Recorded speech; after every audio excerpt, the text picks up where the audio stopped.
என்னங்க சார் உங்கள் நியாயம்? உங்கள் நியாயத்தில் எங்கே நியாயம் இருக்குது சொல்லுங்கள் பார்ப்போம்.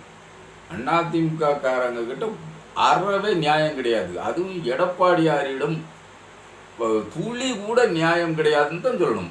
இப்போ எடப்பாடியாரை சார்ந்தவர்கள், இப்போ நம்ம ஜெயக்குமார் இருக்கார்ல, அவர்கிட்டலாம் நியாயம் இருக்காங்க. என்ன அண்ணாமலைக்கு ஒரு நியாயம், அன்புமணி சார்பாளுக்கு ஒரு நியாயமா? அண்ணாமலை என்ன அவன் பாட்டுக்கு புலம்பிக்கிட்டு கிடக்கான் அப்படின்ட்டு நீங்கள் அண்ணாமலை அண்ணனை மட்டும் வரட்டி அடிக்கிய. மோடிஜி எத்தனையோ முறை கும்பிடு போட்டுட்டாரு, அவர் கூட கூட்டணி கிடையவே கிடையாதுங்கிறிய. அன்புமணி சார்பால மட்டும் நீங்கள் கோவிச்சிக்க மாட்டேங்கிய, அவர் என்ன சொன்னாலும் கோவிச்சிக்க மாட்டேங்க, அவங்க கூட மட்டும் கூட்டணி போட போறீங்க. அப்போ என்ன சார் நியாயம் வச்சுருக்கீங்க நீங்கள்? அன்புமணி சார்பாளுக்கு ஒரு நியாயம், அண்ணாமலை சார்பாளுக்கு ஒரு நியாயமா? உங்கள் நியாயத்தை கொண்டு குப்பையில் போடுங்க. ஆமாம். அப்போ அண்ணாமலை சார்பால் என்ன சொன்னார்? என் தாய், என் மனைவி இவர்கள் ஜெயலலிதாவை விட 1000 மடங்கு சிறந்தவர்கள்னு சொன்னார். தற்பெருமை பேசிட்டு போகிறான் மனுஷன். தற்பெருமை கழுத தற்பெருமை தான் பேசிட்டு போகிறான். அதுக்காக அம்மையார் ஜெயலலிதாவினுடைய அரசியலினுடைய ஆளுமைக்கு யாருமே ஈடாக முடியாது. அவர் சொல்லுத ஆட்கள்லாம் யாருமே எந்த வகையிலும் ஒரு துளி கூட ஈடாக முடியாது. 0.0000000 அப்படி புள்ளி பெர்சன்டேஜில் கூட அவங்க வந்துக்கிட முடியாது. அது உண்மைதான், அது நியாயம்தான், நம்ம ஒத்துக்கிடத்தான் வேணும். அதே நேரத்தில் அண்ணாமலை கூடுதலாக ஒன்று சொன்னார். என்ன சொன்னார்? ஆமாம், அந்த அம்மா ஊதுவத்தி உருட்டை தான் செஞ்சிச்சு. பதவியில் இருக்கும்போதே தேசிய கொடியை அவுத்துடுச்சு, அவங்க காரை விட்டு இறக்கி உள்ளே கொண்டு வச்சுட்டாங்க அக்ரகாரத்தில் அப்படின்னு சொல்லிச்சு. அக்ரகாரம் இல்லை, அக்ரகார சிறையில், கர்நாடகாவில் உள்ள சிறையில் வச்சுட்டாங்க. ஊழலுக்காக சிறை சென்ற முதல்வர் அப்படின்னு அண்ணாமலை சொன்னார். இதெல்லாம் ஒரு குத்தமாயா? இதெல்லாம் தப்பாயா? அண்ணாமலைக்கு மட்டும் ஒரு தனி நியாயமா? அவர் பேசினது என்ன தப்பா? நான் என்னுடைய தனிப்பட்ட கருத்தை சொன்னேன் அப்படின்னு சொன்னார். அதாவது அவர் தன்னை பிரபலப்படுத்திக் கொள்ள வேண்டும், தன்னை ஒரு நியாயவான் மாதிரியும், தான் ஒரு ஊழல் தன்னை நெருங்க முடியாத ஒரு நபராக தன்னை காட்டிக்கொள்ள வேண்டும் அப்படிங்கிறதுக்காக சில கருத்துக்களை பேசினார். உடனே அதற்காக வேண்டி நீங்கள் கோபம் கொந்தளிச்சு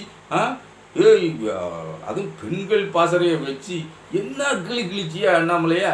கிளியோன்னு கிழிச்சு விட்டியல. சரி, அதுதான் போயிட்டு கிளின்னு கிழிச்சு விட்டியா. இப்போ கதவை திறந்து வச்சுருக்கேன், ஜன்னலை திறந்து வச்சுருக்கேன்னு சொல்லிக்கிட்டு கிடக்காங்க. மாணவ இயக்கம்லாம் வாங்கோ வாங்கோ வாங்கோ வாங்கோன்னு கூப்பிட்டுக்கிட்டு கிடக்காங்க. கூட்டணிக்கு தான் கூப்பிடுதாங்க. நீங்கள் போனால் என்ன? அவங்க கூட்டணி நீங்கள் ஏன் வேண்டாங்கிய? இல்லை, வேண்டாங்கிறதுக்கான என்ன காரணம் சொல்லுங்கள், காரணத்தை சொல்லுங்கள்.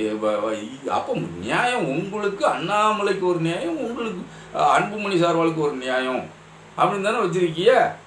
அப்போ இது ஒரு கண்ணையில் வெண்ணையும் ஒரு கண்ணையில் சுண்ணாம்பும்.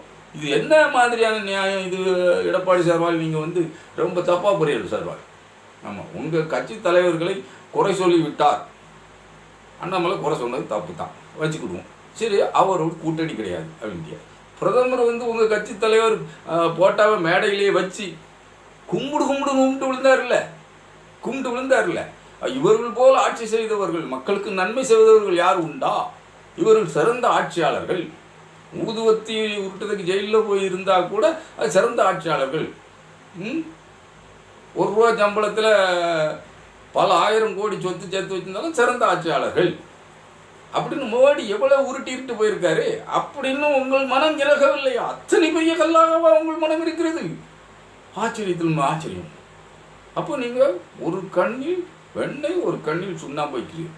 சரி, என்னடா திரும்ப அண்ணாமலையோட கம்பேர் பண்ணி அன்புமணி சார்பால பேசிக்கிட்டு இருக்கேனே அப்படின்னு நீங்கள் பார்க்குறது கேட்குறது என் செவியில் விழுந்துக்கிட்டு இருக்கு.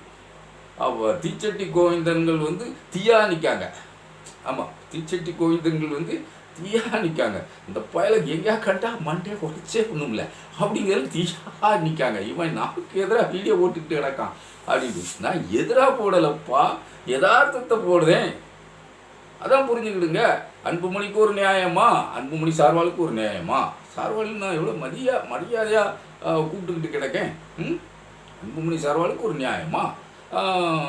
இப்போ சார்வால் இந்த பிரதமர் யூனுலை கல்பக்கத்தில் யூனுலை திட்டத்தை கொண்டு வந்து திறந்து வச்சிருக்காரு.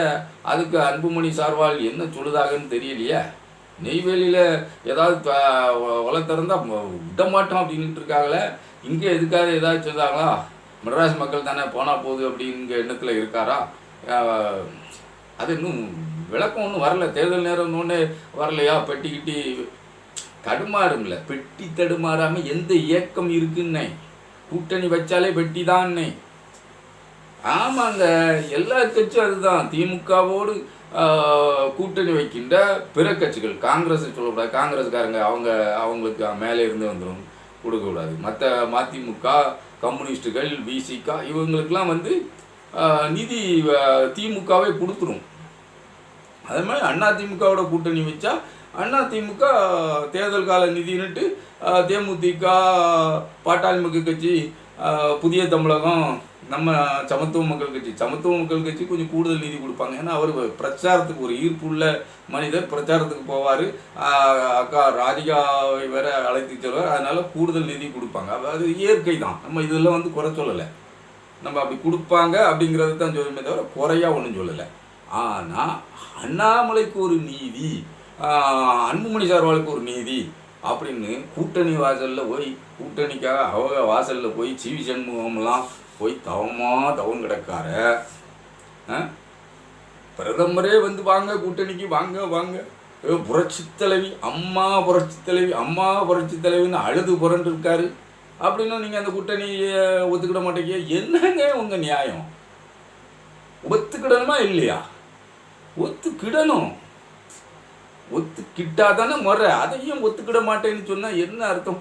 என்ன விஷயத்தினாலும் ஒத்துக்கிட மாட்டேங்க. ஆனாலும் பாருங்கள், அவங்க ஒரு பாசத்தோட இன்னும் இடி ஐடியெல்லாம் உங்கள் மேலே ஏவாமல் இருக்காங்க. அந்த நாய்கள் ஏன் உங்களை நோக்கி வர மாட்டேக்குன்னு தெரிய மாட்டேக்கு. அப்போ எலும்பு துண்டு எதுவும் வச்சிருக்கீங்களா? இல்லை கள்ள கூட்டணி இருக்கா? கூட்டணியாக இருந்தால் அது நல்ல கூட்டணியாக இருக்கிறது தானே நல்லது. கள்ள கூட்டணி வந்து காரியத்துக்கு ஆகுமா? சந்தி சிரிச்சுக்கூடாது. பந்திக்கு நல்ல கூட்டணி தான் அவங்க, கள்ள கூட்டணி சந்தி சிரிச்சு கூடும். இப்போ சரி, இந்த என்னதான் இவர் பேசிவிட்டார், இவரை போய் இந்த மாதிரி பேசிக்கிட்டு இருக்கோன்னு பார்க்கல. அவர் பேசி கூப்பிட்டாங்க மேடையில் என்னன்னு கூப்பிட்டாங்க, அன்புமணின்னு கூப்பிட்டாங்க. இப்படிதான் கூப்பிடணும். அந்த புரட்சின்னு அந்த வார்த்தை இருக்கு பாரு, அசிங்கமான வார்த்தையாச்சு. புரட்சி தலைவர் என்ன புரட்சி பண்ணாரு அவரு? என்ன புரட்சி? 4 சினிமா நடிச்ச புரட்சி அது. புரட்சி தலைவர் இப்படி தூக்கி சினிமாவை தூக்கி வச்சுதான் இப்படி நீ நாசமா இருக்கீங்க. தமிழ்நாடு நாசமா போயிட்டு இருக்கு. அதுக்கப்புறம் இந்த அம்மா வந்தாங்க புரட்சி தலைவி. என்ன புரட்சி பண்ணீங்க நீங்க? சினிமா நடிச்சீங்க, அவர் கூட நடிச்சீங்க, அதான் புரட்சி தலைவி ஆயிட்டீங்க. நீங்க மக்களுக்கு என்ன பண்ணீங்க? என்ன புரட்சி பண்ணீங்க நீங்க? இன்னொருத்தர் தான் புரட்சி கலைஞன். அவரை பத்தி பேச வேண்டாம், அது முடிஞ்சு போச்சு. அன்புமணி சார்வால் என்ன பேசியிருக்காங்க பத்திலா? என்ன பேசியிருக்காங்க? அதாவது புரட்சி தலைவர் என்ன பெரிய புரட்சி பண்ணினாரு. புரட்சி தலைவர் என்ன சினிமாவில் நடிச்சா புரட்சி தலைவரா? அன்புமணி சார்வால் கேட்காருங்க. அன்புமணி சார்வால் அதுக்கு பிறகு எத்தனை கூட்டணி வச்சிருக்கோம் நாங்கள், இதை போய் இப்போ பேசிக்கிட்டு இருக்கல அப்படின்னு அண்ணாதுங்க கேட்கலா? அதுதான் இந்த அரசியல் இதெல்லாம் ஜெகஜம்மப்பா. ஒரு தோலிலும் சுளிக்கும் கிடையாது, சுரணையும் கிடையாது. இது தீச்சட்டி கோவிந்தங்களுக்குன்ட்டு நான் சொல்லலை, அதிமுக தலைவர்களுக்குமே கிடையாது தானே. கோவிச்சுக்க கூடாது, ஞாபகத்துக்காக சொல்லுது. ஆமாம், அதுவும் நம்ம மெயின் ரோடு ஜெயக்குமாருக்கு துப்புரவா கிடையாது, ஞாபகத்துக்காக சொல்லுதேன். அதாவது சிவி சண்முகம் நம்ம குடிகார தம்பி, எனக்கு தம்பி இல்லை ஐயா, பொண்ணே எனக்கு தம்பி, பொட்டியில் அடித்த பொண்ணே தம்பி. நம்ம நாஞ்சில் கோலப்பைங்கிட்ட அவர் தான் சொல்றாருல்ல, எந்நேரமும் சதா குடிச்சுக்கிட்டே இருப்பான்னு அவர் தான் சொல்றார். குடிகார தம்பி ஐயா, அப்போ என்னோட கிளாஸ்மேட்டு எது லாயர் காலேஜில் அப்படின்னு சொல்லிக்கிட்டு இருக்காருல்ல. ஐயா, அந்த காணொலியெல்லாம் இருக்குல்ல, ஆடியோ இருக்குல்ல. அந்த ஆடியோலாம் இருக்கும்போது இப்போ குடிகாரர் கோவிந்தன், நம்ம சிவி சண்முகம், இன்னுமோ வர மாட்டேங்குது நமக்கு. நாக்காது எங்கேயாவது வலிக்கு அந்த மாதிரி கத்துனார்ல, அதெல்லாம் போட்டு பார்த்தா ரொம்ப ரொம்ப நகைச்சுவையாக இருக்கும். இப்படி ஒரு இனப்பிரவிகள் நாட்டில் இருக்கிறார்களா அப்படின்னு யாராவது நினைச்சாலும் நினைப்பாங்க. நாம் அப்படி நினைக்க மாட்டோம். ஏன்னா அரசியல் இதெல்லாம் சகஜமப்பா. இப்போ புரட்சி தலைவர் என்னத்தை புரட்சி பண்ணி கிழிச்சார், மக்களுக்கு என்ன கிழிச்சார், அவரை போய் புரட்சி தலைவர் இங்கே இந்த சினிமா மோகத்தில் கிடந்து சீரழிஞ்சு கெட்டு போறீங்களா அப்படின்ட்டு நம்ம அன்புமணி சார்பால் பேசுகிறாங்க. அடுத்து என்ன புரட்சி தலைவி, என்ன புரட்சி தலைவி, என்ன புரட்சி பண்ணிட்டாங்க இவங்க, மக்களுக்கு எதுவும் புரட்சி பண்ணிட்டாங்களா? அவர் கூட சினிமாவில் நடித்தது புரட்சி தலைவியா அப்படின்னு கேட்குறாங்க. அடுத்தால புரட்சி கலைஞர், அவர் முடிஞ்சு போச்சு போட்டு அவரை பற்றி பேசறதுக்கு இல்லை அப்படின்னு சொல்லிட்டு அடுத்தால யாரை சொல்றாரு, புரட்சி தமிழர். ஓ தமிழர் தமிழர், இப்போ புதுசாக பட்டம் வாங்கினே இல்லை, புரட்சி தமிழர் யாரு, நம்ம எடப்பாடியார். எடப்பாடி யாரோ கேட்காங்களே, தவளப்பாடியார். தவளப்பாடியாரா, பச்சை போய் பழனிசாமியா? ஐயோ நான் அதெல்லாம் சொல்லவே கிடையாது, நீங்கள் சொல்லுங்கள், அது முதல்வர் சொல்லுவார். தரைப்பாடியார், தவளப்பாடியார், பச்சை போய் பழனிசாமி, அது 1000 சொல்லலாம், நாம் சொல்லப்படுமா? அது நாம ஏன் சொல்லணும், நாம் எதுக்கு சொல்லணுங்க? அது அவருடைய கேரக்டரு. எது எடப்பாடியாருடைய கேரக்டரு, அவர் கேரக்டராகவே வாழ்ந்துட்டு போகிறாரு, அதை பேர் பெற்று போகிறார். நாம் எதுக்கு சொல்லணும்னு சொல்லக்கூடாது இல்லை, அதை சொல்ல மாட்டோம்ல, நாம் சொல்ல மாட்டோம். அவரை புரட்சி தமிழர் அப்படின்னா என்னது, இவர் என்ன புரட்சி பண்ணி கிழிச்சார் அப்படின்ட்டு உங்கள் அதிமுகவுடைய நிர்வாகிய, அதாவது நிறுவனரை, அப்புறம் கட்டி காத்த புரட்சி தலைவிய அம்மாவை கிளி கிளி கிளி கிளி கிளின்னு கிழிச்சிருக்கார நம்ம அன்புமணி சார்வால். அன்புமணி சார்வாலோட ஏன் கூட்டணி போடுதிய, அண்ணாமலையோட சார்வாலோட கூட்டணி போட மாட்டேங்கல. அவர் ஐபிஎஸ் சார்வால், இது டாக்டர் சார்வால். உங்களை டயர் நக்கின்னு வேற சொன்னாங்களே, ஐயோ டயர் நக்கின்னு எத்தனை தடவை மாங்குன்னு சொல்லியிருக்காங்க. மாங்காயை கடிச்சு மாங்குன்னு எத்தனை தடவை சொல்லியிருக்காங்க. இன்னும் மாங்காய் கடிச்சிக்கிட்டே கிடைக்கல. அவர் மாங்காயை கடிச்சிக்கிட்டே தானே இருக்கீங்க நீங்கள்.